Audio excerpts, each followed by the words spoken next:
record-breaking player numbers across the board. Unbelievable levels of happiness from degenerates and casuals. Nearly no mid-league improvements needed. Excellent build diversity in solo, self-found, and trade league. Almost zero other game-breaking bugs or exploits, despite PoE 3.25 Settlers of Kalgur being one of the most ambitious Path of Exile expansions of all time. Just wow.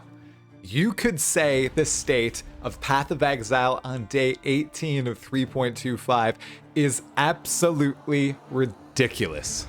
You all loved my last report. Let's give it another go with another one for PoE 3.25 Settlers of Kalgur on day 18 of the league.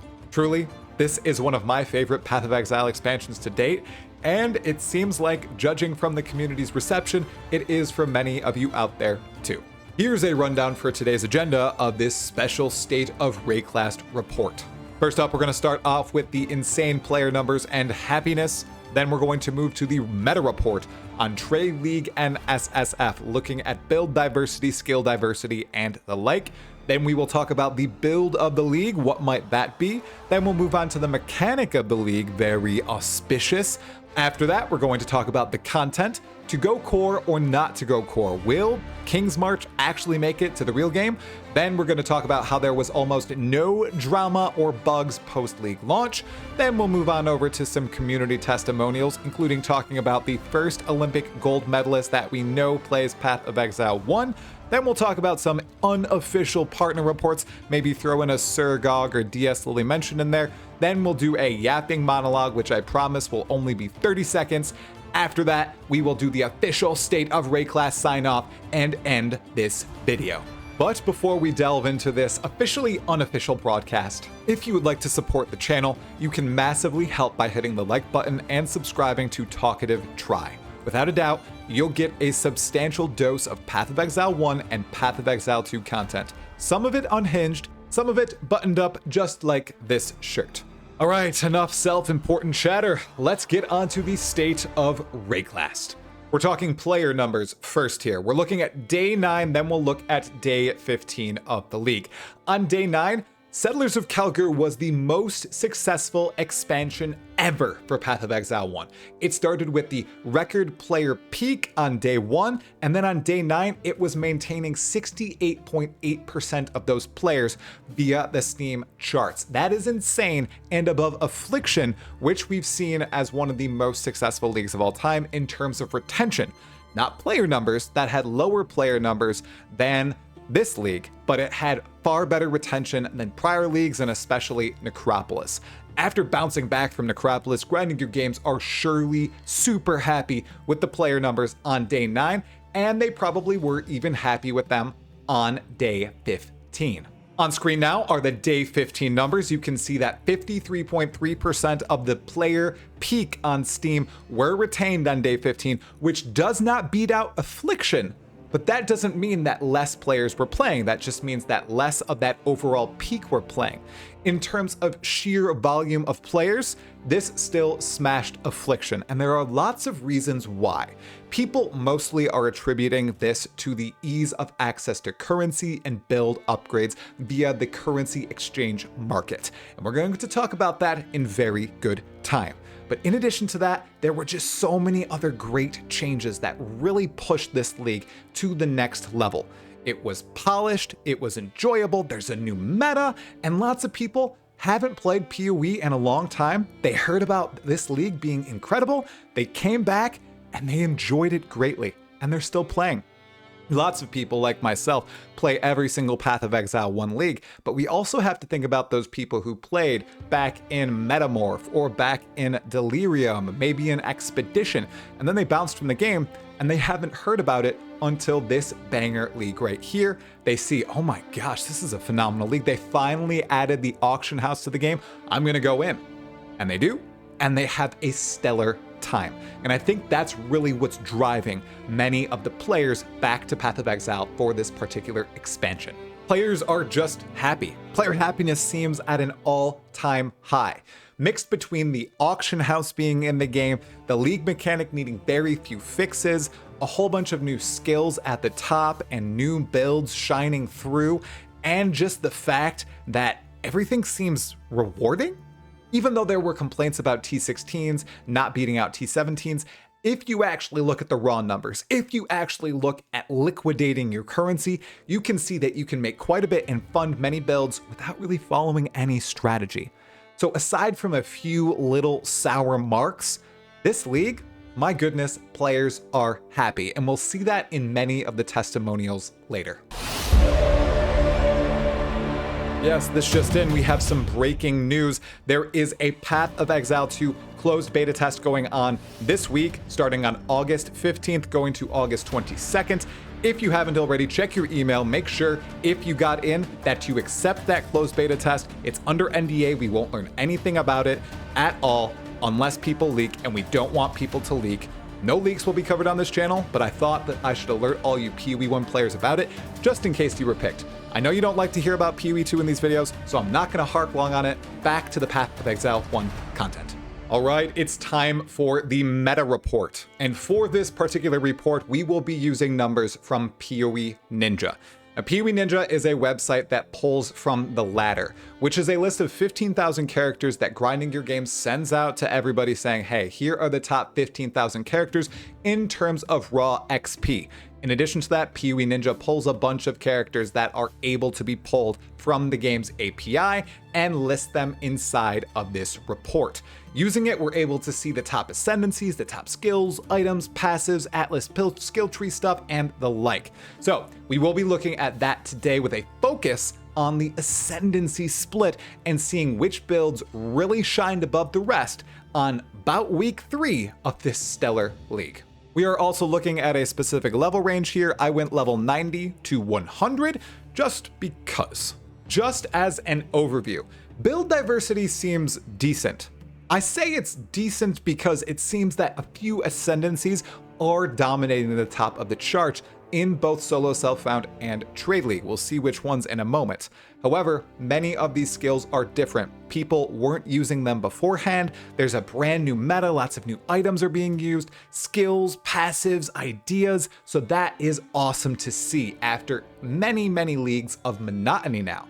Lots of people are playing the new and the shiny, especially in solo self-found. And that's what we're going to look at. We're going to look at Trade League first and solo self-found second. And again, for people who might be new to Path of Exile, Trade League means you can play with other players, you can trade with other players. Solo self-found means you are doing everything yourself and you are getting all your gear yourself. So generally, builds in solo self-found have to be self-funded. They can't rely on niche items or uniques that you must gain yourself. Looking at the latest snapshot for Trade League, we can see at the top is the Slayer at 17% of characters. Number 2 is the Hierophant at 13%, and number 3 is the Trickster at 12%.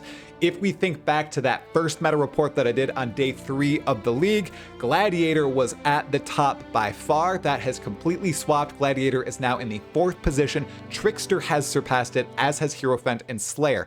Lots of people are playing Slayer, especially on Trade League, because its power is immeasurable. It's immense, and people are able to blast through maps and bosses using it, using items funded only really in Trade League, and its survivability, it's decent, but not insane, so people are using that 6 portal strategy in Trade League. Hierophant is also dominating, and basically all the Hierophant builds are Archmage, and people have to use Archmage with Hierophant. It's basically a 1 skill 1 ascendancy build, and most people are using Frost Nova of Ice Bolts for that specific build and just blasting. If we go a little bit down the list, we can also see the Juggernaut and Chieftain are tied at 8%, and at 7% is the Warden, which we thought was going to be the breakout ascendancy of the league. Now, I actually think there's some genius here with Grinding Gear Games, because when you release a new ascendancy into the game, it's very hard to strike a good balance. I think sitting at 7% of all characters this particular league, they did a great job. You'd think it would be either at the absolute bottom near trash tier, they just released it in a terrible state, nobody wants to play it, or the busted tier where 25% or more of the players are playing it. Well, they actually did pretty well, and it's right in the middle of the pack there at 7%. Lots of people are playing Lightning Strike with this particular ascendancy, enjoying it quite a bit, especially Local Hole and Palsteron. At the absolute bottom of the barrel, as a surprise to almost no one, is the Guardian, unfortunately, on Trade League.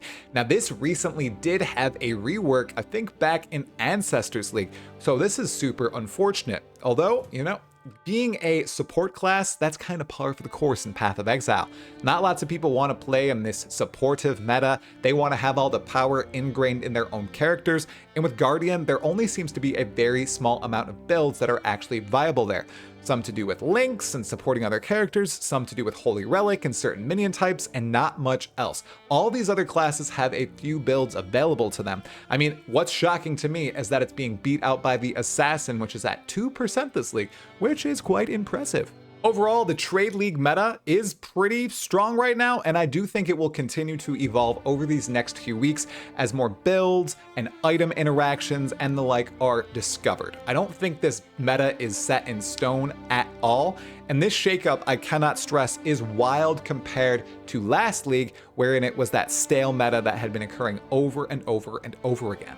I never thought I'd live to see the day where Slayer was at the top of the ascendancies for a Trade League chart. All right, now we're looking at the solo self-found ranking, and it's quite interesting, my fellow exiles. At the top, we can see is Gladiator, who is dominating the pack with nearly 1/4 of the players playing this particular ascendancy, 25%. Behind is Hierophant, then Slayer. Now, for the Gladiator in particular, my goodness gracious, Last Rite of Hemorrhaging is the top build for that particular ascendancy, with 38% of gladiators going Last Rite of Hemorrhaging. Eviscerate is number 2, the new retaliation skill. Lots of people actually found out that it was quite strong, and they're using it in many of their builds. This includes Sir Gog, who is playing it as a main skill right now. Spectral Shield Throw is a close third at 15% of gladiators in solo self-found, and this is the only ranged build. Now, I would like to just briefly mention the Bleed Bow Gladiator is dead. I couldn't even find it. I don't know if it's even viable anymore. Let me know in the comments if you do think that you can make it work. Let's see. Hopefully the old build will make a return one day. As in Trade League, the Hierophants are all Archmage builds, with 64% using Ice Nova of Frostbolts. That's kinda wild, and it's very, very similar to Trade League. This build is busted, and it might be the build of the league. Then we move on to Slayers in solo self-found. It's an interesting split here, with 46% and 36% respectively being Lightning Strike and Val Lightning Strike. That mainly showcases that Lightning Strike is dominating the solo self-found Slayer economy in terms of skills. Next up, 7% are Frost Blades of Katabasis, and all the others are just a smacking of random skills. Very interesting there. Lightning Strike is also a pretty darn strong skill this league. Very curious that at the very bottom for solo self-found are Saboteurs and then Assassins. Now, Saboteurs, I think that's mainly because they are excellent boss killers. They can carry a lot of bosses around, but they also rely on gear that is very hard to get by yourself. These are huge glass cannons, and in solo self-found, when you have to rely purely on yourself and you want to make sure that you're accomplishing all the content you run into when you hit it, Saboteurs, Assassins, not the way to go. So, my fellow exiles, what is the build of the league based on the meta report? By the number of people using it, it's Lightning Strike, split between Slayer and Warden for the most part. But if you're looking at a sheer solitary winner, it's Ice Nova of Frostbolt's Hierophant, with 97% of Hierophants in Trade League playing that skill, and 13% of players in Trade League being Hierophants. That dominance is absolutely ridiculous. This league was a huge meta swing, and there are more innovations likely coming in the next few weeks and months as the league ages. We'll keep a close eye on this hegemony for the next report. I would also like to give an honorable mention to Connor Converse's Molten Strike of the Zenith Jug, which is an absolutely ridiculous build this league with an even crazier weapon possible with this league's wildest mechanic. Yeah, that was a segue right there, because now we're going to talk about the mechanic of the league, and it goes to, drumroll, Runesmithing. Yeah. I know a lot of people might say, oh, it's the currency trade exchange, but come on, is that a league feature or is that a permanent feature that they just put in as a league mechanic? There's 100% chance of that staying in the game. Okay, maybe 99.9% chance. You cannot take Faustus away. If you take away Faustus, I'll off myself and then everybody. No, I'm just kidding. I'm just kidding. It's the meme. It's the meme. I'll put it up on the screen right now. Anyways, the most powerful mechanic of this league is undoubtedly runesmithing. Just look at a few of these community pieces showcasing how insane it is. Starting with Wolfio's 3,000 PDPS weapon that he crafted with runesmithing. Woo! All right, here we go. 3, 2, 1. Woo! Okay, who saw it? Who saw it? Who saw it, bro? Please be good. Please. Oh, is he good? Is he good? Oh my gosh! No freaking way, dude! Let's go! Oh my gosh! Oh my gosh! Okay, if that doesn't convince you at the power of runesmithing, especially in Trade League where you can get all the best runes, pretty easily, take a look at DS Lily absolutely blasting through the campaign with these crazy weapons that you can craft because runesmithing, the enchantments, they don't give item level requirements to the items that you put them on. It's insanity. V. Proud of that one. And summon wolves. Proud of that Alright, one. let's see if this is OP or not. Did she just got owned? Alright, dogs, do your thing. I'm not even gonna hit her. Oh! Alright, it's pretty OP. And finally, let's end with a clip from Spicy Sushi PoE showcasing just how busted tormented spirits and them possessing you based on these specific runesmithing weapon enchantments truly is in a map. I mean, this insanity is very close to the lightning warp tornado shot build that we saw a few leagues ago. I mean, it might actually be more busted. Just, okay, roll the clip. So this is my current build with all of that movement speed. So this is a strand. It's a little bit hard to control, but we'll get through the whole thing in a second. Just hold on here. All right, we're at the boss. Okay. You just gotta, Now that we've looked at runesmithing, let's talk about the rest of the league mechanics in the next section. The content from PoE 3.25 Settlers of Kulgur, what will go core and what will not go core. We have a list right now. We're going to talk about each of them, beginning with the currency exchange. This is going core, undoubtedly. Okay, they cannot remove Faustus. This has improved my experience massively. It's improved the experience of thousands, if not tens of thousands of exiles massively. The ability to just liquidate currency in 2 minutes as opposed to 30 minutes is incredible. The fact that I can just buy the Eldritch currency I need to upgrade my equipment is incredible. I can just Exalt Slam an item when I need to. Grinding Gear Games, keep it in the game. Please do not take it away. There will be a riot and I will be at the head of the riot. Okay, maybe not at the head, maybe just like in the back of the riot somehow. Anyways, okay. Next up, respecking for gold. I think that's going core. Even though I honestly haven't used it besides for early game, and I do think that it's more so an early game mechanic. I think regret orbs are used in the late game, and respect for gold can be used by newbies. It's very easy to access, it's quite intuitive, so that should stay in the game just for new players and to ingratiate that mechanic with us going to Path of Exile 2, which does have respect for gold in the same exact manner. Next up, shipping. Not going core. Ooh, I don't think King's March is going core, you guys. I'd love it to go core, but I don't think it is. And I don't think shipping will go core. This means farming doesn't go core, mining doesn't go core, and smelting doesn't go core either. All right, why? Well, because it's just another system added. I think they can add all these other systems that I'm about to talk about and that I just talked about into the game without it adding a ton of bloat to the game. And lots of people, not me, have complained about bloat for quite some time. Now, they could take the approach where they add this to the game and they start to tie in other league mechanics or old league mechanics into King's March.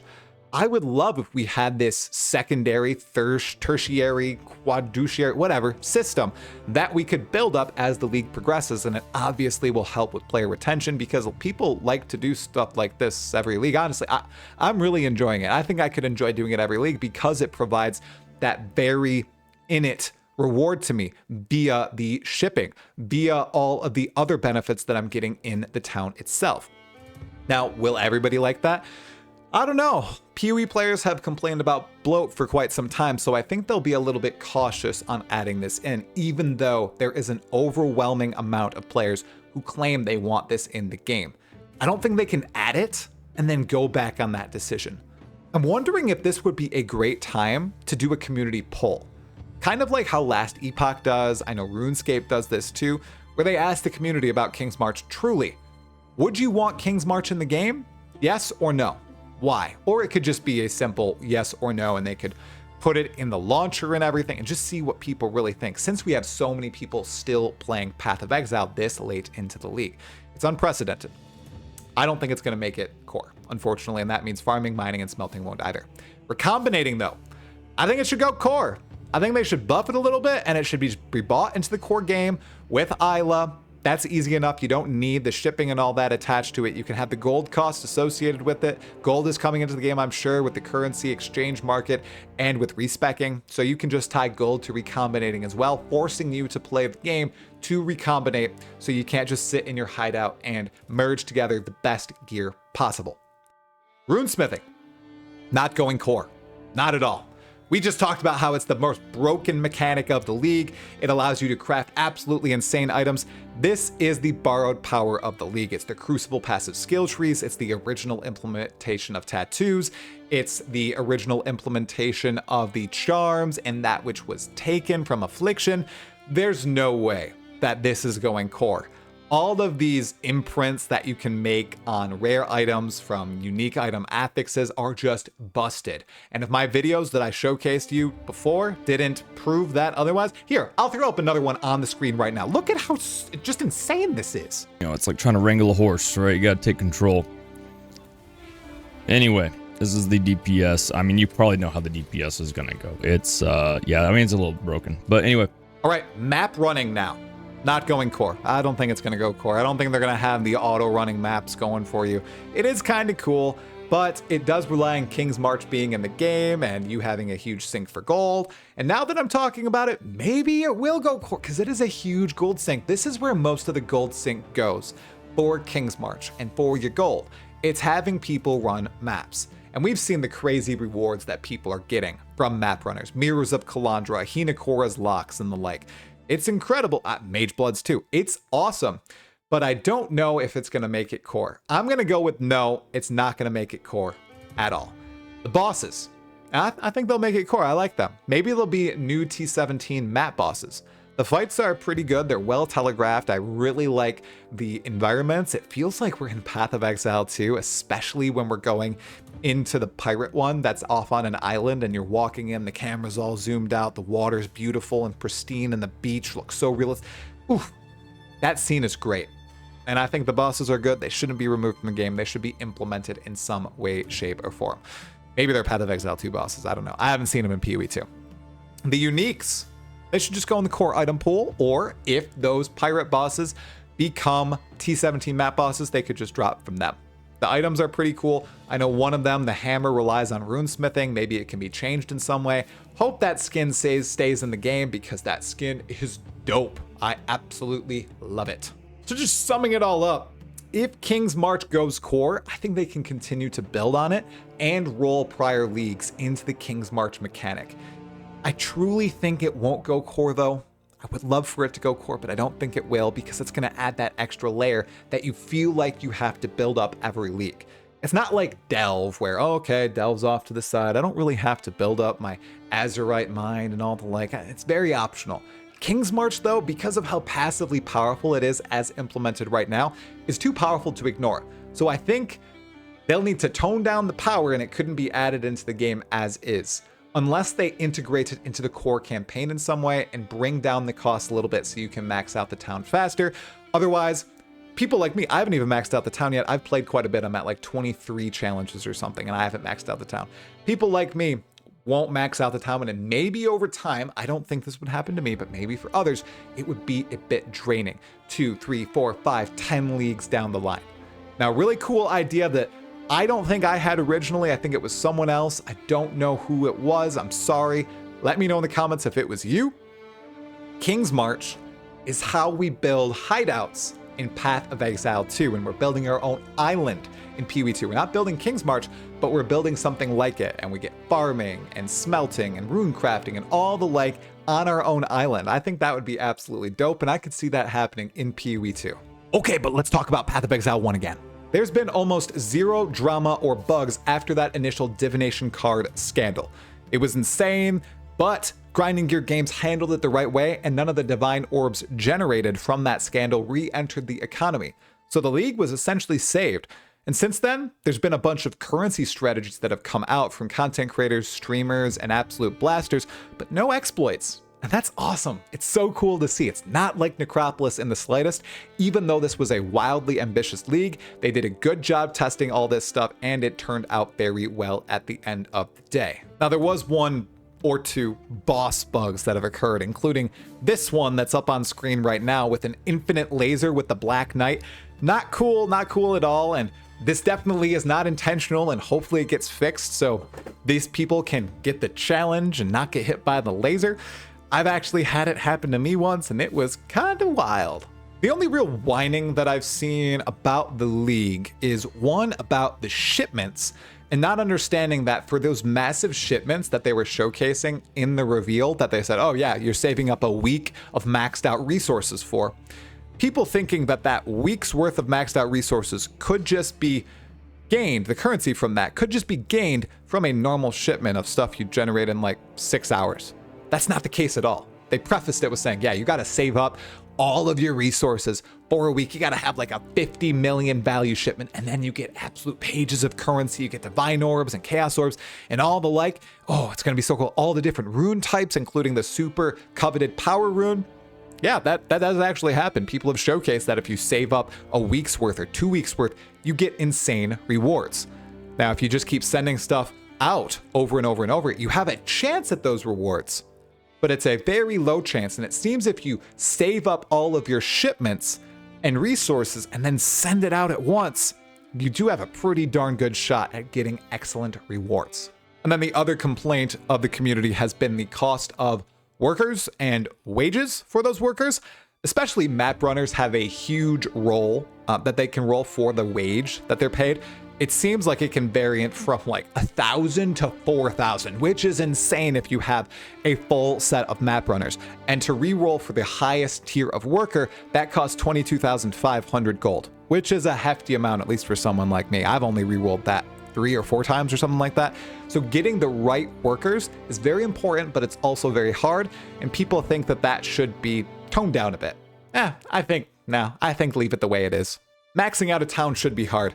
And, you know, it's so funny that people are debating about capitalism and how we should pay these people as little as possible right now. And it's just a game, though. It's just a game, you guys. You know, never do this in real life. Ever do this in real life. Nobody ever should do this in real life. We're only doing this because it's a game. Right? Moving on to the community testimonials, and I have 3 for you today. The first, awesome news. We have our first Olympic gold medalist, Path of Exile. Whoa, insane. Miltos Tentoglou, which sounds like it could be a name in Ray class, won the gold medal for long jumping for Greece at the 2024 Paris Olympics. So fantastic job. Between practicing for that and actually winning the medal, he was captured on camera playing Path of Exile 3.25 Settlers of Kelgur, which is absolute insanity.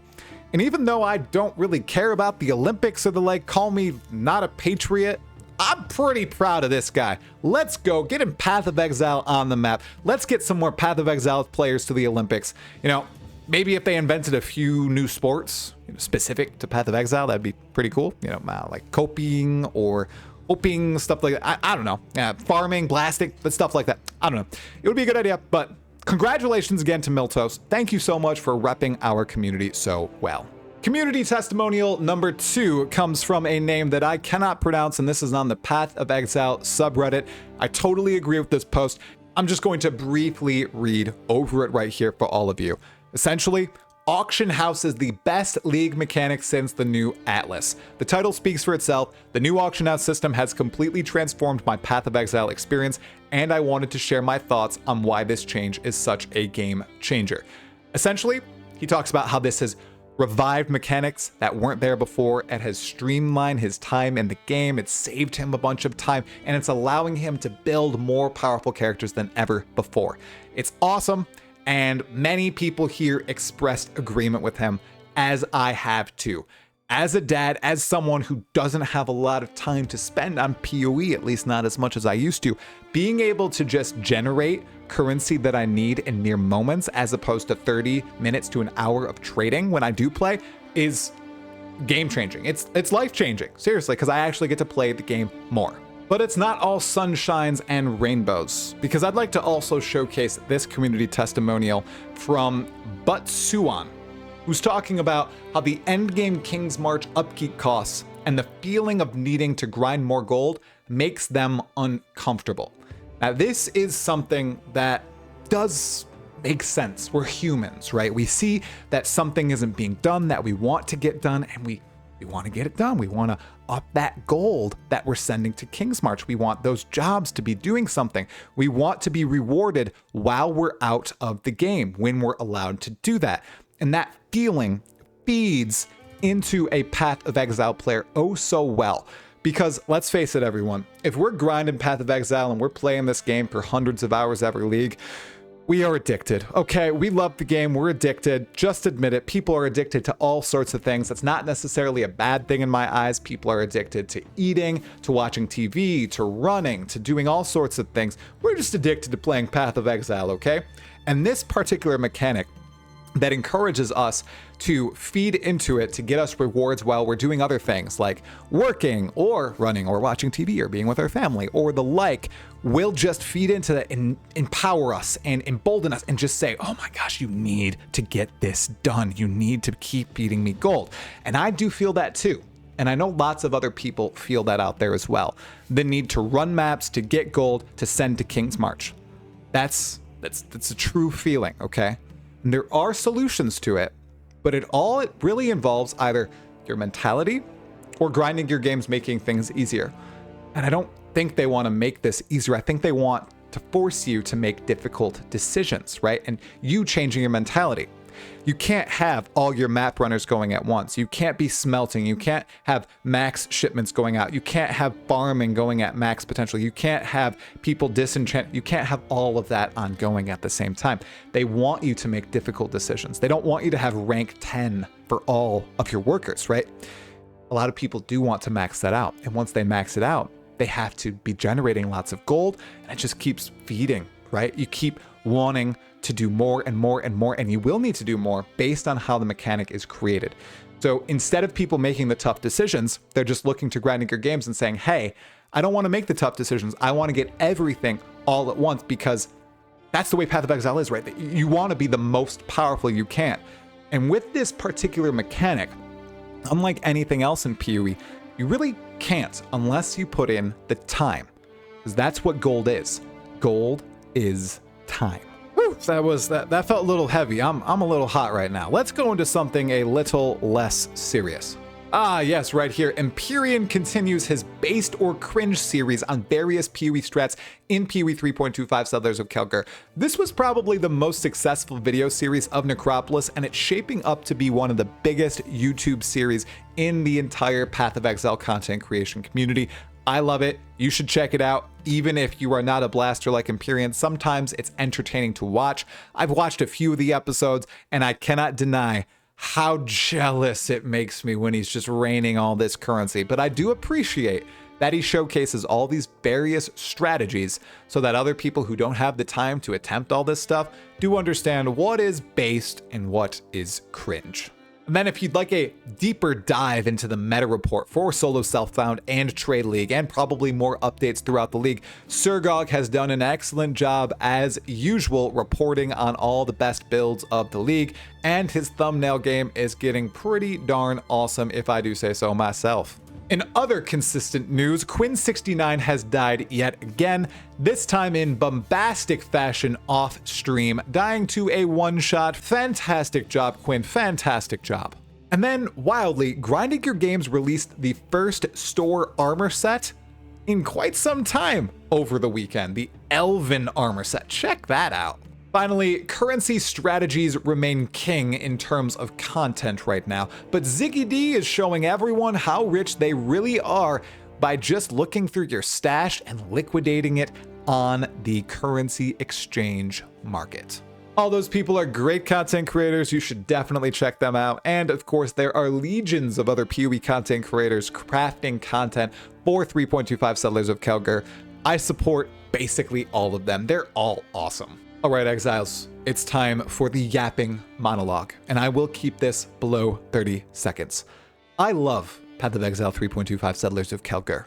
It is one of my favorite leagues in a long time.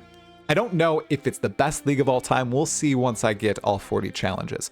But as someone who is very much looking forward to Path of Exile 2, who has a daughter on the way, a second daughter, and really is having less and less time to play, PoE 3.25 has pushed me to work out at odd times, to spend as much time with my family as possible during the day, and to just make sure all of my affairs are in order so that I can stay up and blast at nighttime. No interruptions, no worries. That hasn't happened to me in Path of Exile for quite some time. I enjoyed Necropolis, I enjoyed Affliction, but oh my goodness, do I love Settlers of Kelger. My fellow exiles, let me know what you think about PoE 3.25 Settlers of Kelger. Are you enjoying it? Are you hating it? Are you just playing to play? Are you looking forward to Path of Exile 2 and all the closed beta tests that are upcoming? Just let me know in the comments below. And if you liked this video, make sure to hit the like button. And if you enjoy my content, this style of content, other types of content, and you really want all the new Path of Exile 1 and Path of Exile 2 news and video essays and discussion topics, make sure you subscribe to Talkative Tri for more of all of that. Thank you so much for watching this video, and thank you for all of your support. I'll see you in the next one. Talakura, my fellow exile. This has been the State of Rayclast.